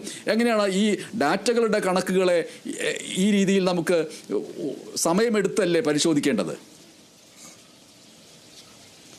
മനീഷ, അതിനകത്ത് ഒരു വളരെ അടിസ്ഥാനപരമായ ഒരു കണക്ക് ശാസ്ത്രം ഞാൻ പറയാൻ എന്നെ അനുവദിക്കണം. അതായത് നിങ്ങൾ എത്രയെല്ലാം ഡേറ്റകൾ വളരെ തലനാരിഴ കീറി പരിശോധിച്ചാലും 12,207 വോട്ടിന്റെ ഭൂരിപക്ഷം എന്ന് പറഞ്ഞ സംഖ്യയ്ക്ക് ഒരു അണുവിട ചെലവ് മാറ്റം ഉണ്ടാവുകയില്ല എന്ന് അങ്ങേക്ക് നന്നായിട്ട് അറിയാവുന്ന ഒരു മാധ്യമപ്രവർത്തകനാണല്ലോ. എന്നോടൊപ്പം ഇരിക്കുന്ന അഡ്വക്കേറ്റ് രാഹിക്കും അറിയാം, അതുപോലെ തന്നെ അഡ്വക്കേറ്റ് വസന്ത് തെങ്ങുംപള്ളിക്കും അറിയാം. ആ 12,207 വോട്ട് എന്ന് പറയുന്ന ഭൂരിപക്ഷത്തിലേക്ക് താണുപോയതിന്റെ കാരണം അന്വേഷിക്കുമ്പോൾ ഓരോ പഞ്ചായത്തിലും ഓരോ വാർഡിലും ഓരോ ബൂത്തിലും ഒക്കെയുള്ള വോട്ടുകളുടെ എണ്ണം എടുക്കുമ്പോൾ അതിനകത്ത് എന്ത് വലിയ പ്രസക്തിയാണ്. തീർച്ചയായും അത് എടുക്കണം. കാരണം ഭാവിയിലെ തെരഞ്ഞെടുപ്പ് കാര്യങ്ങൾ ആസൂത്രണം ചെയ്യുമ്പോൾ ഓരോ ബൂത്തിലും എവിടെയാണ് വീഴ്ചയുണ്ടായത് അത് പരിശോധിക്കുന്നത് ശരിയാണ്. പക്ഷേ പരിശോധിച്ചാൽ പോലും ആത്യന്തികമായി ഈ കണക്കിനെ അത് സ്പർശിക്കാൻ പോകുന്നില്ലല്ലോ. അതൊരു സ്വയവിമർശനത്തിനും ഒരു ആത്മപരിശോധനയ്ക്കും പുതിയ സംവിധാനങ്ങൾ ആസൂത്രണം ചെയ്യുന്നതിനുമൊക്കെയുള്ള ഒരു രൂപരേഖയായി മാത്രമേ ഈ ബൂത്ത് തലത്തിലുള്ള അങ്ങ് ആവർത്തിച്ചുപയോഗിച്ച ഡേറ്റ കൊണ്ട് സാധിക്കുന്നുള്ളൂ. ഡേറ്റ എത്ര ഉപയോഗിച്ചാലും അടിസ്ഥാനപരമായി നിൽക്കുന്ന മൂല്യസംഖ്യ അങ്ങനെ തന്നെ നിൽക്കും. 12,207. ഞാൻ പറഞ്ഞത് ആവർത്തിക്കുന്നില്ല. കഴിഞ്ഞ 2021 തെരഞ്ഞെടുപ്പിൽ ബഹുമാനപ്പെട്ട രാധാകൃഷ്ണൻ നേടിയ വോട്ടെന്ന് പറയുന്ന ഭൂരിപക്ഷം 39,400 വോട്ടാണ്. 39,400 വോട്ടും ഈ 12,207 വോട്ടും തമ്മിലുള്ള വ്യത്യാസം അളക്കാൻ വലിയ ശാസ്ത്രമൊന്നും കണക്ക് ശാസ്ത്രമൊന്നും പഠിക്കേണ്ടല്ല. 5ാം ക്ലാസ്സിലെ കുട്ടിക്ക് മനസ്സിലാകുന്നതല്ലേ. അതുപോലെ ഞാനൊരു കാര്യം കൂടെ പറഞ്ഞു. അതായത് എല്ലാ തെരഞ്ഞെടുപ്പ് വരുമ്പോഴും ഓരോ തെരഞ്ഞെടുപ്പിലും ആകെയുള്ള വോട്ടർമാരുടെ സംഖ്യ ജനസംഖ്യാ പ്രകാരം വർദ്ധിച്ചുകൊണ്ടിരിക്കുന്ന ഒരു പ്രവണതയുണ്ട്. അത് ദേശീയമായിട്ടുള്ള പ്രവണതയാണ്. ലോകത്തെല്ലാം അങ്ങനെയാണ് കാണുന്നത്. അങ്ങനെ വരുമ്പോൾ ആനുപാതികമായ ഒരു വർധന ഉണ്ടാകുന്നതിന് പകരം നമ്മൾ ഇംഗ്ലീഷിൽ പറയുന്ന പോലെ ഇൻവേഴ്സലി പ്രൊപ്പോർഷണൽ ആയിരിക്കുന്നു, ഡയറക്ട്ലി പ്രൊപ്പോർഷണൽ അല്ല. ഇൻവേഴ്സ്ലി പ്രൊപ്പോർഷണൽ ആയിരിക്കുന്നു. അതായത് വോട്ടർമാരുടെ ആകെസംഖ്യ വർദ്ധിക്കുമ്പോൾ ഭൂരിപക്ഷം താഴോട്ട് പോകുന്നു. അതിനാണ് ശാസ്ത്രത്തിൽ, കണക്ക് ശാസ്ത്രത്തിൽ ഇൻവേഴ്സ്ലി പ്രൊപ്പോർഷണൽ എന്ന് പറയുന്നത്. അത് നമ്മൾ കാണണം. അതിന്റെ കാരണങ്ങൾ എന്താണ് എന്നുള്ളത് പോകുമ്പോൾ ഈ ബിനേഷിനെ പോലുള്ള ആളുകൾ പറഞ്ഞു അത് ഭരണവിരുദ്ധ വികാരമല്ല. ഞാനത് മാനിക്കുന്നു. പക്ഷെ നമ്മളതിനെ ഒരുപാട് വക്രീകരിക്കരുത്. അവിടെ അത് ഒരു കാരണമാണ്. പിന്നെ മറ്റൊന്ന് പറഞ്ഞത്, ഈ പറയുന്ന തെരഞ്ഞെടുപ്പ് സംവിധാനം എല്ലാം ഉപയോഗിച്ചിട്ടും അല്ലെ വൻപിച്ച തെരഞ്ഞെടുപ്പ് പറഞ്ഞിട്ടും PDPയുടെയും അതുപോലെ തന്നെ SDPയുടെയും വോട്ട് കൊണ്ടാണ് പാലക്കാട് ജയിച്ചതെന്നൊക്കെ പറയുമ്പോഴും ഞാൻ ചോദിക്കുന്നത്, ചേലക്കര എന്താണ് അതിനെക്കുറിച്ച് ഒരു അക്ഷരവും പറയാത്തത്? അവിടെ ചേലക്കര ഒരാൾ പോലും SDPA ഇല്ലെന്നാണോ പറയുന്നത്? അവരുടെ വോട്ട് എവിടോട്ട് പോയി? അല്ലെങ്കിൽ അവിടെ ആരും തന്നെ ജമാഅത്ത് ഇസ്ലാമി ഇല്ലേ? അപ്പോൾ അവിടെ എന്താണ്? അതുകൊണ്ടാണ് ഞാൻ തുടക്കത്തിൽ പറഞ്ഞത് ബനേഷെ, അതായത് ഒരു ഗ്രാമീണ മണ്ഡലമാണ് ഈ പറയുന്ന ചേലക്കര. അവിടെ ഇതുപോലെയുള്ള ഒരു വർഗീയ ധ്രുവീകരണം ഉള്ളതല്ല. അതൊരു നല്ല കാര്യമായി ഞാൻ കാണുന്നു. പാലക്കാടൊക്കെ ആക്ഷേപിക്കുന്ന പോലെ എന്താ ഇവിടുത്തെ ചേലക്കരയിലെ BJP സ്ഥാനാർത്ഥിയുടെ അവസ്ഥ? നമ്മൾ ആരും ഇതുവരെ ചർച്ച ചെയ്തിട്ട് ഒരു അക്ഷരം പോലും ചേലക്കരയിലെ BJP സ്ഥാനാർത്ഥിയെ കുറിച്ചും അദ്ദേഹത്തിന് കിട്ടിയ വോട്ടിനെ കുറിച്ചും പറയുന്നില്ലല്ലോ. അതുപോലെ അവിടെ ഒരു കോമാളി വേഷം കെട്ടിയ വേറൊരു സ്ഥാനാർത്ഥി ഉണ്ടായിരുന്നല്ലോ, കോൺഗ്രസിൽ നിന്ന് ചാടിപ്പോയി, നമ്മുടെ DMK സ്ഥാനാർത്ഥി. ഞാൻ അതിലേക്കൊന്നും കടക്കുന്നില്ല. അപ്പോൾ ഇവിടെ കാണേണ്ടത്, ചേലക്കരയെ സംബന്ധിച്ചിടത്തോളം ഒരു കാര്യം ഞാൻ വളരെ വ്യക്തമായി പറയാൻ ആഗ്രഹിക്കുന്നു. ചേലക്കരയെ സംബന്ധിച്ചിടത്തോളം അവിടെ UDF LDF എന്ന് പറയുന്ന നേർക്ക് നേരുള്ള മത്സരമായിരുന്നു. പാലക്കാട് ഒരു ത്രികോണ മത്സരമായിരുന്നു. അതുകൊണ്ടാണ് ഞാൻ തുടക്കത്തിൽ വളരെ ശക്തമായ എന്റെ ആവുന്നത്ര ശക്തി, അങ്ങ് പറഞ്ഞു നമ്മളൊരു ചായ കുടിച്ച് കൊച്ചു വർത്തമാനം പറയാണ്, ഇവിടെ ചായ ഞാൻ കുടിക്കുന്നില്ല. എന്നാൽ പോലും ഞാൻ പറയട്ടെ, അവിടുത്തെ ഒരു സംഗതിയും ഇവിടുത്തെ സംഗതിയും തമ്മിൽ ഒരുപാട് വ്യത്യാസമുണ്ട്. അവിടെ ആ രണ്ട് സംഗതികളെയും തമ്മിൽ താരതമ്യം ചെയ്യണമെന്ന് ഞാൻ പറയുന്നില്ല. പക്ഷേ എനിക്ക് തോന്നുന്ന ഒരു സ്വാഭാവിക സംശയം എന്ന് പറയുന്നത്, ശ്രീ എ ജി ജോർജ് സൂചിപ്പിച്ചതുപോലെ ഈ കണക്കുകളുടെ ഇഴകീറി പരിശോധിക്കൽ തീർച്ചയായിട്ടും അങ്ങ് പറഞ്ഞത് ശരിയാണ്. കണക്കുകളുടെ ഇഴകീറി പരിശോധിക്കൽ എല്ലാ കാലഘട്ടത്തിലും രാഷ്ട്രീയ പാർട്ടികൾ യഥാർത്ഥത്തിൽ എന്ത് സംഭവിച്ചു എന്നുള്ളത് മറച്ചുവെക്കാൻ വേണ്ടിയിട്ട് ചെയ്യുന്ന കണക്കുകളുടെ പരിശോധനയായിട്ട് തോന്നിയിട്ടുണ്ട്. പക്ഷേ കണക്കുകളുടെ ഇഴകീറി പരിശോധിച്ചിട്ട് കണ്ടെത്തി നടപ്പാക്കി പ്രായോഗികമായിട്ട് പരിഹാരമുണ്ടാക്കാൻ പറ്റുമോ എന്നുള്ളത് അവിടെ നിൽക്കട്ടെ. പക്ഷേ ഒരു തെരഞ്ഞെടുപ്പ് ഫലം വരുമ്പോൾ പെട്ടെന്ന് തന്നെ അതിലെ പ്രധാനപ്പെട്ട ഭൂരിപക്ഷത്തിൻ്റെ കണക്ക്, അതിൽ നിന്ന് അടിസ്ഥാനപരമായിട്ട് ജനവികാരം മനസ്സിലാക്കുകയും ഇൻസ്റ്റൻ്റായിട്ട് അപ്പോൾ തന്നെ പ്രവർത്തിച്ചു തുടങ്ങുകയും ചെയ്യുമ്പോഴാണ് ഏതൊരു രാഷ്ട്രീയ പാർട്ടിക്കും ആത്യന്തികമായിട്ട് ജനമനസ്സിനൊപ്പം നിൽക്കാൻ കഴിയുക. ആ അർത്ഥത്തിൽ ചേലക്കരയിലെ ഈ ഉപതെരഞ്ഞെടുപ്പ് ഫലത്തിലെ ഭൂരിപക്ഷത്തിൻ്റെ കുറവിനെ കൃത്യമായിട്ട് സവിശേഷമായിട്ട് പഠിക്കേണ്ടതല്ലേ, അതിലൊരു ആത്മവിചാരണ ഉണ്ടാവേണ്ടതല്ലേ എന്നാണ് എനിക്ക് LDFിൻ്റെ പ്രതിനിധിയായിട്ടുള്ള രാഖിയോട് ചോദിക്കാനുള്ളത്. നോക്കൂ, ഞാൻ ഇപ്പം ഏതൊരു പരമായിട്ടുള്ള പാർട്ടിക്കും അതിൻ്റെതായ കുറവുകൾ പല കാലഘട്ടങ്ങളിലും ഉണ്ടാകാറുണ്ട്. അതിൽ കുറവുകൾ പരിശോധിച്ചുകൊണ്ട് ആ കൃത്യതയാർന്ന പ്രവർത്തനം നടത്തുമ്പോഴാണ് പിന്നീടുള്ള മുന്നേറ്റം ഉണ്ടാകുന്നതും.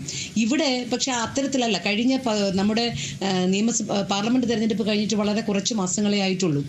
ഞാൻ പറഞ്ഞതുപോലെ തന്നെ ഭരണവിരുദ്ധ വികാരം ഉണ്ടാകുന്ന ഒരു സംവിധാനത്തിലേക്ക് മാറ്റം വന്നിട്ടില്ല. കാരണം അതിനനുസൃതമായിട്ട് വികസനക്ഷേമ പ്രവർത്തനങ്ങൾക്ക് ഒരു കുറവുകളും ആ കാലഘട്ടങ്ങളിൽ നമുക്ക് ഉണ്ടാക്കിയിട്ടില്ല. ഇപ്പോഴും തുടരുകയാണ് ഉള്ള സാമ്പത്തിക ക്രൈസിസിന്റെ ഇടയ്ക്കും. എന്നാൽ കുറവുകൾ സംഭവിച്ചിട്ടുണ്ടെങ്കിൽ അപ്പോൾ അത് നമ്മൾ ബൂത്ത് അനുസരിച്ച് പരിശോധിച്ചാൽ വോട്ടിംഗ് ശതമാനത്തിന്റെ കുറവുകൾ കൊണ്ടാണോ, അതോ സംവിധാനങ്ങൾ കൃത്യമായി ഉപയോഗപ്പെടുത്താത്തതിന്റെ കാരണം കൊണ്ടാണോ, ഏത് തരത്തിലാണ് ആ വോട്ടുകൾ ഇറങ്ങുന്നത്, ഏത് വർഗീയ പാർട്ടികളുടെ മുന്നേറ്റം ഉണ്ടായിട്ടുണ്ടോ, ഇതെല്ലാം പരിശോധിക്കേണ്ട സംവിധാനമുണ്ട് പ്രാദേശികമായിട്ടുള്ള ഓരോ ഘടനയിൽ. അപ്പൊ അതുകൊണ്ട് തന്നെ കുറവുകൾ ഉണ്ടായതിനെ പരിശോധിച്ച് തന്നെ വേണം, അത് ഏത് രാഷ്ട്രീയ പ്രസ്ഥാനമാണെങ്കിലും. അന്നെങ്കിൽ മാത്രമേ കുറവിൽ നിന്ന് അവർക്ക് മുന്നേറ്റം ഉണ്ടാക്കാൻ സാധിക്കൂ. ഇവിടെ അതെ, ആ കുറവുകളെ കുറിച്ച് പഠിക്കണമെന്ന് പറയുമ്പോൾ സ്വാഭാവികമായിട്ടും CPM സംസ്ഥാന സെക്രട്ടറി MV ഗോവിന്ദൻ മാസ്റ്ററെ പോലെയുള്ള ഒരു പ്രധാനപ്പെട്ട വ്യക്തിത്വത്തോട് ഈ ചേലക്കരയിലെ അടക്കമുള്ള ഉപതെരഞ്ഞെടുപ്പുകളുടെ ഫലത്തെക്കുറിച്ച് ചോദിക്കുമ്പോൾ അദ്ദേഹം കൃത്യമായിട്ടും പറഞ്ഞു പോകുന്നത് ഇത് മൂന്നാം ഭരണ തുടർച്ചയുടെ ദിശാസൂചകമാണ് എന്നുള്ള നിലയ്ക്കാണ്. അങ്ങനെയുള്ള ഒരു വലിയ ആത്മവിശ്വാസം അതിൽ ഉറച്ചു നിൽക്കുന്നു എന്ന് പറയുന്നതിലൂടെ അണികൾക്ക് ആവേശം നൽകാൻ കഴിയുമെങ്കിലും അത് അങ്ങനെ പറഞ്ഞിട്ടുണ്ടെങ്കിൽ അത് നന്നായി, അങ്ങനെ തന്നെ പറയണം, എങ്കിലേ ഞങ്ങൾക്ക് അടുത്ത വിജയം ഉണ്ടാവുകയുള്ളൂ എന്നാണ് പ്രതിപക്ഷ നേതാവ് തന്നെ സൂചിപ്പിക്കുകയുണ്ടായത്. അപ്പോൾ അത്തരത്തിലുള്ള വലിയ ആത്മവിശ്വാസത്തിലേക്ക് പോകുന്നത് വലിയ അപകടത്തിലേക്ക് കൂടി പോകുന്നതിൻ്റെ തുടക്കമാകില്ലേ എന്നാണ് രാഖിയോട് എനിക്ക് ചോദിക്കാനുള്ളത്. ഇപ്പോൾ ആത്മവിശ്വാസം രാഷ്ട്രീയ പ്രസ്ഥാനങ്ങൾക്ക് ഉണ്ടാവേണ്ടതുണ്ട്. അത് നേതൃത്വം കൊടുക്കുന്ന ആത്മവിശ്വാസം തന്നെയാണ് അണികളിൽ ഉണ്ടാകുന്ന ആത്മവിശ്വാസം. സ്വാഭാവികമായും എന്തുകൊണ്ട് അങ്ങനെ ഭരണവിരുദ്ധ വികാരമില്ല, ഞങ്ങൾ ചെയ്ത പ്രവർത്തനങ്ങളിൽ വീഴ്ചയില്ല എന്ന് പറയാനുള്ള കാരണം നിങ്ങൾക്ക് മനസ്സിലാകാവുന്നതേ ഉള്ളൂ. ഇടതുപക്ഷ ഭരണം പരിശോധിച്ചാൽ അതിൽ ചില മാധ്യമങ്ങൾ സൃഷ്ടിക്കുന്ന കുറേയധികം തന്ത്രങ്ങളുണ്ട്, മാധ്യമ സൃഷ്ടികളുണ്ട്.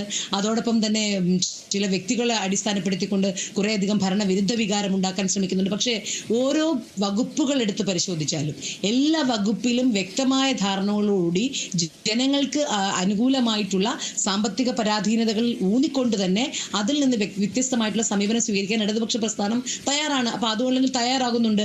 അത് തന്നെയാണ് ബഹുമാനപ്പെട്ട നമ്മുടെ MV ഗോവിന്ദൻ മാഷ് അത് സൂചിപ്പിക്കുന്ന കാരണം ഞങ്ങൾക്ക് ഇത് അടുത്ത ഭരണത്തിൽ അല്ലെങ്കിൽ അടുത്ത ഭരണ തുടർച്ചയുടെ ഒരു ഇതായി ഞങ്ങൾ കാണുന്നു. കാരണം ഇനി വരുന്നത് തദ്ദേശ സേവന സ്ഥാപനങ്ങളിലേക്കുള്ള തെരഞ്ഞെടുപ്പുകളാണ്. അങ്ങനെ കാണാനുള്ള അവകാശവുമുണ്ട്. കാരണം തദ്ദേശ തെരഞ്ഞെടുപ്പ് വരുന്നു, ഇപ്പോൾ അതേപോലെ നിയമസഭാ തെരഞ്ഞെടുപ്പ് വരുന്നു. എല്ലാ രാഷ്ട്രീയ കക്ഷികൾക്കും അത് പ്രധാനപ്പെട്ടതാണ്. കോൺഗ്രസ് നേതാവ് വസന്ത് തെങ്ങുംപള്ളി ഈ ഒരു ചേലക്കര ഉപതെരഞ്ഞെടുപ്പിന്റെ പശ്ചാത്തലത്തിൽ അവിടെ ചർച്ചയായ വിഷയങ്ങളിൽ ഈ ഭരണപക്ഷത്തിനെതിരെ നിങ്ങൾ ഉയർത്തിവിട്ട വലിയ വലിയ ആരോപണങ്ങളുടെ കാര്യങ്ങൾ നോക്കൂ.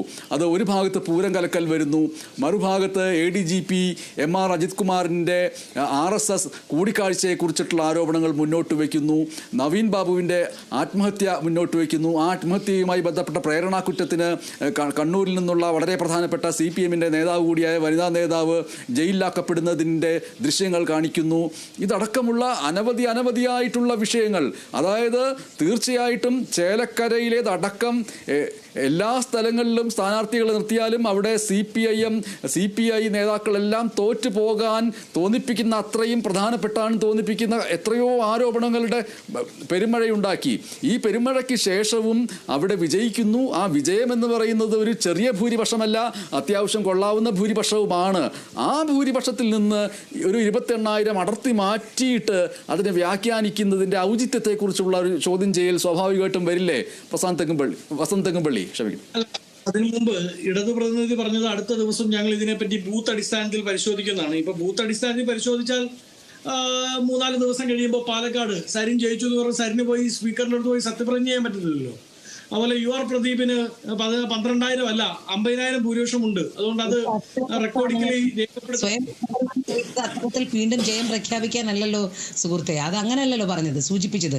എന്താണ് വീഴ്ച, എവിടെയാണ് കുറവുകൾ സംഭവിച്ചത്? പോളിംഗ് ശതമാനത്തിലുണ്ടായ കുറവാണോ, അതോ രാഷ്ട്രീയ പ്രസ്ഥാനങ്ങളിൽ മറ്റു രാഷ്ട്രീയ പ്രസ്ഥാനങ്ങളുണ്ടായ മുന്നേറ്റമാണോ എന്ന് പരിശോധിക്കപ്പെടേണ്ടത് പിന്നീട് ബൂത്തടിസ്ഥാനത്തിലല്ലേ? അല്ലല്ല, അത് പഠിച്ചോളൂ, നല്ല കാര്യം. പക്ഷേ ജനത്തിന് മനസ്സിലാവുന്ന പിക്ചർ വ്യക്തമാണ്. നോക്കൂ, കോൺഗ്രസ് ലീഡ് ചെയ്യുന്ന പഞ്ചായത്തുകൾ ഏതൊക്കെയാണ് എന്ന് നമുക്ക് ഒരു നിയമസഭാ തെരഞ്ഞെടുപ്പിനെ പഠിക്കുമ്പോൾ മനസ്സിലാവും. ആ പഞ്ചായത്തുകളിൽ എവിടെയൊക്കെയാണ് ഇടതുപക്ഷത്തിന് മുന്നേറ്റം ഉണ്ടാക്കാൻ സാധിച്ചത്? അല്ല, ഇടതുപക്ഷം സാധാരണയായി ലീഡ് ചെയ്യുന്ന പഞ്ചായത്തുകൾ, അവർ ഭരിക്കുന്ന പഞ്ചായത്തുകൾ ഏതൊക്കെയാണ്? അവിടെ എവിടെയൊക്കെയാണ് കോൺഗ്രസ് അവരുടെ വോട്ട് ബാങ്കിനെ പിടിച്ചു കെട്ടാൻ സാധിച്ചത്? ഇതിനൊക്കെ ഇനി നിങ്ങൾ ബൂത്ത് അടിസ്ഥാനത്തിൽ പെൻ ആൻഡ് പേപ്പർ വെച്ച് കട്ടൻ ചായയും കുടിച്ച് ബർഗറും തിന്ന് പാർട്ടി ഓഫീസിൽ ഇരുന്ന് ചർച്ച ചെയ്യേണ്ട കാര്യമൊന്നുമില്ല. രാവിലെ തൊട്ട് ഉച്ചവരെയുള്ള ചാനൽ ചർച്ചകളിലെല്ലാം ജനത്തിന് അത് മനസ്സിലായിട്ടുണ്ട്. നോക്കൂ ധനേഷ്, ഞങ്ങളെ സംബന്ധിച്ച് ഞങ്ങൾ വളരെ കോൺഫിഡൻസിലാണ്. കാരണം അതിന് 2-3 കാരണങ്ങളുണ്ട്. ഒന്ന്, അങ്ങ് പറഞ്ഞതുപോലെ ഞങ്ങൾ ഏതൊക്കെ ആരോപണങ്ങളാണോ സർക്കാരിനെതിരായി ഉന്നയിച്ചത് അതിനേക്കാൾ മൂർച്ചയുള്ള ആരോപണങ്ങളുമായാണ് പാലക്കാട് ഇവർ ഞങ്ങളെ നേരിട്ടത്. ആ പാലക്കാട് നേരിട്ടെടുത്ത് അമ്പയെ പരാജയപ്പെട്ടു എന്ന് മാത്രമല്ല, 3000-ൽ ചില്ലറ വോട്ടിന് ഞങ്ങൾ ജയിച്ചിരുന്നിടത്ത് 6 ഇരട്ടി ഭൂരിപക്ഷം ഞങ്ങൾ വർദ്ധിപ്പിക്കുകയാണ്. ധനേഷ്, ആ ഡിഫറൻസ് എന്താണ് അങ്ങേക്ക് മനസ്സിലാവാത്തത്? AG ജോർജ് സാറ് ഇതിനത് മനസ്സിലാവുന്നുണ്ട് എന്നാണ് ഞാൻ പ്രതീക്ഷിക്കുന്നത്. നോക്കൂ, 3000-ൽ ചില്ലറ വോട്ടിന് ഞങ്ങൾ ജയിച്ചിരുന്ന ഞങ്ങളുടെ സിറ്റിംഗ് സീറ്റിൽ ഞങ്ങൾ 6 ഇരട്ടി ഭൂരിപക്ഷം വർദ്ധിപ്പിച്ച് ഞങ്ങൾ ജയിക്കുന്നു. 40,000 വോട്ടിന് ജയിച്ചിരുന്ന LDFന്റെ സിറ്റിംഗ് സീറ്റിൽ 4 മടങ്ങ് വോട്ട് കുറഞ്ഞ് അവർ ജയിക്കുന്നു. ഏതാണ് വിജയം? 6 ഇരട്ടി വോട്ട് വർദ്ധിപ്പിച്ച, 6 ഇരട്ടി ഭൂരിപക്ഷം വർദ്ധിപ്പിച്ച ഞങ്ങളുടേതിനെ നിങ്ങൾ ചെറുതായി കാണുകയും, ഇതാ 4 ഇരട്ടി കുറഞ്ഞു പോയ അവരുടേതിനെ വലുതായി കാണുകയും ചെയ്യേണ്ട കാര്യമില്ല. ഇപ്പൊ അങ്ങ് പറയുന്ന അങ്ങനെയാണെങ്കിൽ ഇതാ നോക്കൂ, എന്താണ് വലിയ പ്രചണ്ഡനമായ പ്രചരണങ്ങൾ നിങ്ങൾ നടത്തിയില്ലേ ചേലക്കരയിൽ എന്ന് ചോദിച്ചാൽ, അതിനേക്കാൾ ഒരു തെരഞ്ഞെടുപ്പിൽ നാളെ പൊളിറ്റിക്കൽ സയൻസിന്റെ സിലബസ് ഉണ്ടാക്കിയാൽ ഒരു തെരഞ്ഞെടുപ്പിൽ എങ്ങനെയൊക്കെ പെരുമാറാൻ പാടില്ല എന്ന് ചോദിച്ചാൽ പാലക്കാട് LDFും BJPയും പെരുമാറിയതുപോലെ എന്ന് ഉത്തരം എഴുതാൻ പറ്റുന്ന പോലെയുള്ള പ്രവർത്തനങ്ങളാണല്ലോ പാലക്കാട് നമ്മൾ കണ്ടത്. എന്തൊക്കെ രീതിയിലായിരുന്നു, എന്തൊക്കെ ആരോപണങ്ങളായിരുന്നു, അറപ്പുളവാക്കുന്ന വെറുപ്പുളവാക്കുന്ന ആരോപണങ്ങൾ കൊണ്ടുവന്നില്ലേ? അതിനെല്ലാം അതിലംഘിച്ചുകൊണ്ടാണല്ലോ ഞങ്ങൾ 12,000 ഭൂരിപക്ഷം 6 ഇരട്ടി ഭൂരിപക്ഷത്തിലേക്ക് വന്നത്.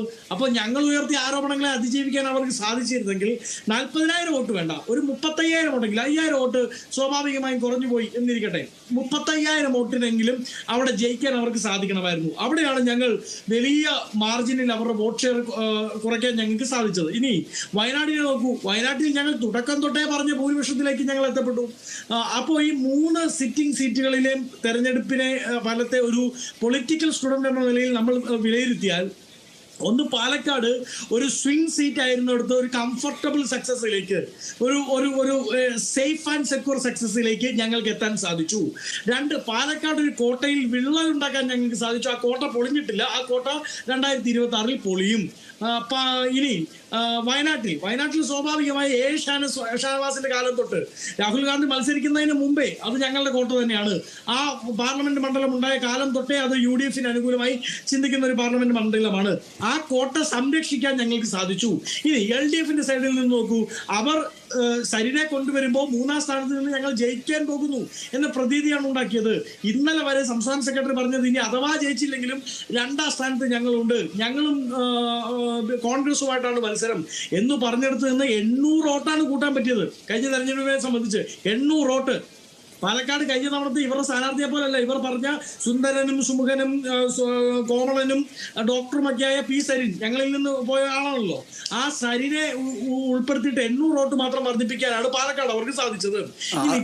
അതിൽ നമ്മൾക്ക് ഈ സുന്ദരൻ സുമുഖൻ എന്നുള്ള വാക്കുകളൊക്കെ ഒരു ബോഡി ഷെയ്മിങ്ങിന്റെ കൂടി ഭാഗമായിട്ട്, സൗന്ദര്യത്തെ കുറിച്ച് പറയുന്നത് പോലും ബോഡി ഷെയ്മിങ്ങിന്റെ ഭാഗമായിട്ട് വരുന്നതായതുകൊണ്ട് ആ രീതിയിലുള്ള കാര്യങ്ങളിലേക്ക് നമ്മൾ പോകേണ്ടതില്ല എന്നാണ് എനിക്ക് തോന്നുന്നത്. എന്തായാലും ഇവിടെ ഈ ഇത്രയും നേരത്തെ സംഭാഷണത്തിൽ നിന്ന് ഒരു കാര്യം കൃത്യമായിട്ട് നമ്മൾക്ക് മനസ്സിലാക്കാൻ കഴിയും. ഒരു സംശയമില്ല, ഇടതുപക്ഷ ജനാധിപത്യ മുന്നണി ഇപ്പോൾ നമ്മോട് സംസാരിച്ച മുൻ മേയർ കൂടിയായ ഇടതുപക്ഷത്തിന്റെ പ്രതിനിധിയായ രാഖി അടക്കമുള്ള എല്ലാ നേതാക്കളും ചേലക്കരയിലെ ഇടതുപക്ഷ ജനാധിപത്യ മുന്നണിയുടെ വിജയത്തെ ഭരണത്തിൻ്റെ മികവിൻ്റെ അടിസ്ഥാനത്തിൽ ലഭിച്ചിരിക്കുന്ന ഭരണം തുടരാൻ അവിടുത്തെ വോട്ടർമാർ അനുവാദം നൽകിയിരിക്കുന്നു എന്ന് വ്യാഖ്യാനിക്കുമെന്നുള്ളതിൽ യാതൊരു സംശയവുമില്ല. അതേസമയം തന്നെ ഇപ്പോൾ നമ്മോട് സംസാരിച്ച AG ജോർജ് അടക്കമുള്ള രാഷ്ട്രീയ നിരീക്ഷകരിൽ പലരും, അതേപോലെ തന്നെ കോൺഗ്രസ് നേതാക്കളും കൃത്യമായിട്ടും ഇതിൽ വിരുദ്ധതയുടെ പ്രകടനമാണ്. ആ ഭൂരിപക്ഷത്തിലെ കുറവ് അത് സംശയമില്ലാത്ത കാര്യമാണ്. അത് ഇനി വരാനിരിക്കുന്ന തദ്ദേശ തെരഞ്ഞെടുപ്പുകളിലടക്കം അത് പ്രകടമായിട്ട് വരും എന്ന് അവരും പറയുമെന്നതിൽ യാതൊരു സംശയവുമില്ല. ഇതിനിടയിൽ നിൽക്കുന്ന ഒരു സാമാന്യ ജനം ഇതിൽ നിന്ന് എന്താണ് യാഥാർത്ഥ്യമെന്ന് അവർക്ക് മനസ്സിലാക്കേണ്ട ആവശ്യം പോലുമില്ല. ഭരണവിരുദ്ധത ഒരു വോട്ടറുടെ ഉള്ളിലുണ്ടെങ്കിൽ ആ ഭരണവിരുദ്ധത അയാൾക്ക് വോട്ട് ചെയ്ത് അല്ലെങ്കിൽ അവൾക്ക് വോട്ട് ചെയ്ത് ഇലക്ട്രോണിക് വോട്ടിംഗ് യന്ത്രത്തിൽ എത്തിക്കുന്നതിന് ഈ പറഞ്ഞ ഡാറ്റകളുടെ ആവശ്യമില്ല.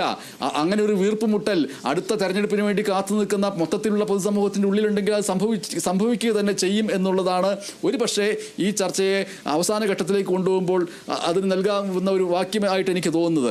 2 കാര്യങ്ങൾ കൂടി എനിക്ക് ചോദിക്കാനുള്ളത്. ഇതിൽ PV അൻവർ MLA ഒരു സ്വതന്ത്ര MLA ആയിരുന്നു, ഇടതുപക്ഷത്തിനൊപ്പമായിരുന്നു. അതിൽ നിന്ന് വിട്ടുമാറുന്നു, പുതിയ പാർട്ടി ഉണ്ടാക്കുമെന്ന് പ്രഖ്യാപിക്കുന്നു. PV അൻവർ MLAയുടെ സ്ഥാനാർത്ഥിയെ കൊണ്ട് ചേലക്കരയിൽ എന്തെങ്കിലും ഗുണമുണ്ടായോ എന്നുള്ളതാണ്. വാസ്തവത്തിൽ അവിടെ ഗുണമുണ്ടാകേണ്ടിയിരുന്നത് ഇടതുപക്ഷത്തിൻ്റെ പ്രവർത്തനങ്ങളിൽ എന്തൊക്കെയോ തരത്തിലുള്ള കൊള്ളരുതായ്മകളും പോരായ്മകളും ഉണ്ട് എന്നൊക്കെ വിശ്വസിക്കുന്ന ചിലർ, അവർ PV അൻവർ MLAയുടെ കൂട്ടത്തിൽ വലിയ ആൾക്കൂട്ടമായിട്ട് വരികയും ആ ആൾക്കൂട്ടത്തിൻ്റെ പ്രാതിനിധ്യം അവിടെ ഇടതുപക്ഷത്തിന് ദോഷം ചെയ്യുമെന്നൊക്കെ വിചാരിക്കുകയുണ്ടായല്ലോ. 3909 വോട്ടുകൾ മാത്രമാണ് ആ സ്ഥാനാർത്ഥിക്ക് കിട്ടുകയും ചെയ്തത്. ശ്രീ AG ജോർജ്, ഇത്തരം കാര്യങ്ങൾ എങ്ങനെയാണ് അങ്ങ് കാണുന്നത്? ബജീഷെ, അത് എത്ര അപഹാസ്യമായിട്ടുള്ള ഒരു സംഗതിയാണ്. ബജീഷിനെ പോലെയുള്ള സീനിയർ മാധ്യമ പ്രവർത്തകരും സാധാരണ പൊതുസമൂഹത്തിലെ രാഷ്ട്രീയ വിദ്യാർത്ഥികൾ പോലും വളരെ വ്യക്തമായി മുൻകൂട്ടി കണ്ടതല്ലേ. ഇതൊരു വെറും തമാശ പരിഹാസ നാടകമാണ്.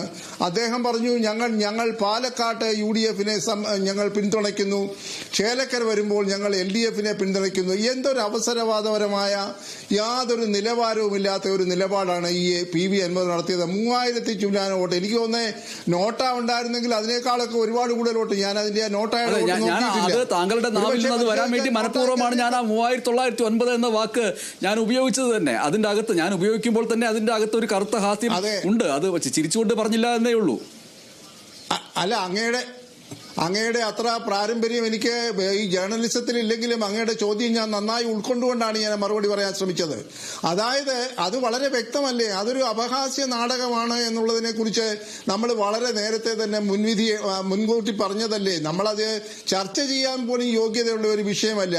അദ്ദേഹം ഒരു സ്ഥാനാർത്ഥിയെ ഒരാളിനെ അടർത്തി മാറ്റിയിട്ട് ഹലോ വ്യക്തമാണ് അങ്ങ് പറഞ്ഞത് വ്യക്തമായിട്ട് പ്രേക്ഷകർ കേട്ടിട്ടുണ്ട്.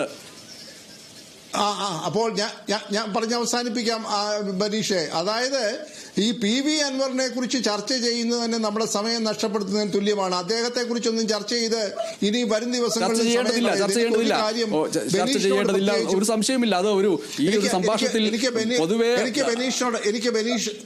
എനിക്ക് ബനീഷിനോട് ഒരു അപേക്ഷയുണ്ട്. നമ്മൾ ഒരു തെരഞ്ഞെടുപ്പ് ഒരേ സമയം നടക്കുമ്പോൾ 2-3 മണ്ഡലങ്ങളിൽ നടക്കുന്നെങ്കിൽ നമ്മളൊരു താരതമ്യ പഠനത്തിലൂടെ ഈ ചർച്ചകൾ ഉപയോഗിക്കണം. അല്ലാതെ നമ്മൾ ചേലക്കരയുടെ അതിർത്തിക്കകത്ത് നിന്നുകൊണ്ട് മാത്രം നമ്മൾ കാണരുത്. കാരണം നമ്മൾ ഇതിന് മുമ്പുള്ള മണിക്കൂറുകൾ പാലക്കാടായിരുന്നു. നമ്മൾ ഓരോ മണിക്കൂർ ഇനം തിരിച്ചിട്ടാണ് കേരള വിഷൻ ന്യൂസ് ഇത് ഓരോ മണിക്കൂർ ഇനം തിരിച്ച് 6 മണി മുതൽ 1 മണിക്കൂർ വയനാടായിരുന്നു, അതിനുശേഷം പാലക്കാട് വന്നു, ഇപ്പോൾ ചേലക്കര വന്നിരിക്കുന്നു. അല്ല, ഒറ്റ ഒരു മണിക്കൂറിൽ എല്ലാം അതിനെ മിശ്രിത രൂപത്തിലാക്കിയിട്ടുണ്ടെങ്കിൽ എവിടേക്കും എത്തില്ല എന്നുള്ളത് കൊണ്ടാണ് നമ്മൾ അതിനെ ഇനം തിരിച്ചുകൊണ്ട് വന്നിട്ടുള്ളത്. ഇനിയുള്ള നിമിഷങ്ങളിലും ആ രീതിയിൽ ഇതിന്റെ ഓരോരോ വശങ്ങൾ എടുത്തുകൊണ്ട് മുന്നോട്ട് കൊണ്ടുപോകേണ്ടതുണ്ട് എന്നുള്ളതാണ് അതിൽ ഏറ്റവും പ്രധാനപ്പെട്ട കാര്യമായിട്ട് വരുന്നത്.